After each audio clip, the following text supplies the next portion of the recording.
This is the Troxus Explorer Plus, but today it isn't really about this bike alone. I want to focus on the electric bike features that many people miss or don't know about using this amazing bike. If you only heard about them, you might think that they're just bikes with a motor, but the truth is there's a lot more going on. I wasn't paid to make this, but if you're interested, I've left my affiliate link below.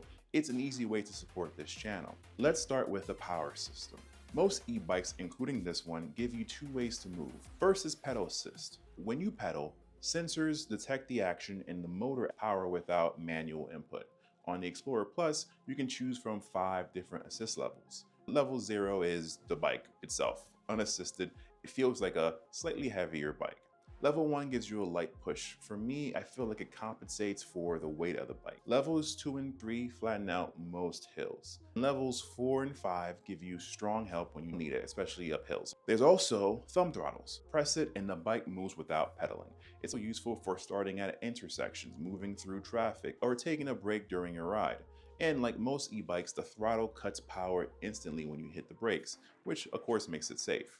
Another feature you'll see on many e-bikes is the option between torque and cadence sensing. Torque sensing feels very natural. The harder you push the pedals, the more the motor helps. The cadence sensor is simpler. As long as the pedals are turning, you get steady power based on the assist level you choose. E-bikes like the Explorer Plus let you choose between whichever one you want on the fly. Then there's battery. On most modern e-bikes, it's removable. That means you can take it inside to charge, protect it from the weather, or just make the bike less appealing to thieves. On the bike, it locks with a key and slides right out. Bikes like the Explorer Plus also allow you to charge through the bike so you don't have to remove it every single time. Now, range depends on how you ride. With high power, weight, cargo, and maybe a lot of hills, you could probably expect to go about a third or maybe even half of the expected range. With a decent amount of assist on flat terrain, with most e-bikes, you can probably reach the max range. On the Explorer Plus, you can get 80 miles per hour.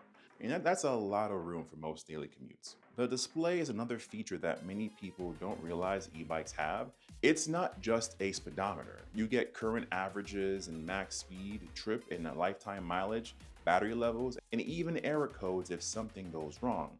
On the Explorer Plus, the controls go further. You have your turn signals, your hazard lights, password protection, and your ability to switch between miles and kilometers.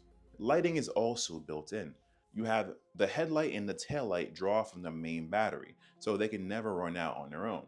The taillight brightens when you brake just like a car and integrates with the turn signals. On the Explorer Plus, power comes from a 750-watt motor in the rear hub. That's common for bikes in this class, so you can climb the steepest of hills and reach speeds of 28 miles per hour. That's the fastest for Class 3 e-bikes in the US. And also, like other reliable systems, the power cuts out right away when you brake. There's also little touches that make a difference in daily use. One is the walk assist button.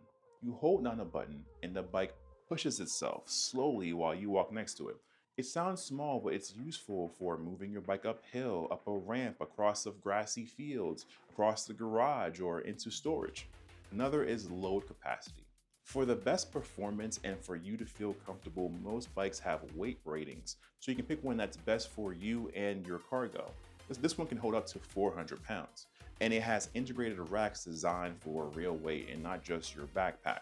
Most e-bikes will have some sort of rack, whether it's rear, front, or the ability for you to attach one to it. And of course, a whole bunch of other accessories to make sure your ride is comfortable. So when you add it all up, an e-bike isn't just a bike with a motor, it's a system. The motor, sensors, lights, display, they're all designed to work together. So you get range and battery estimates, diagnostics, built-in lighting, and of course a bunch of safety features and options that make the ride yours. That's what makes e-bikes so awesome. They change how you think about riding altogether, and the Troxus Explorer Plus is one example of how far these features have come. And if you want to learn more about e-bikes, I have a playlist on how to actually find and pick out your e-bike, especially if you're big and tall like me, or you might be interested in how does 20 to 28 miles feel on an e-bike? It's slow for a car, but is it fast for a bike?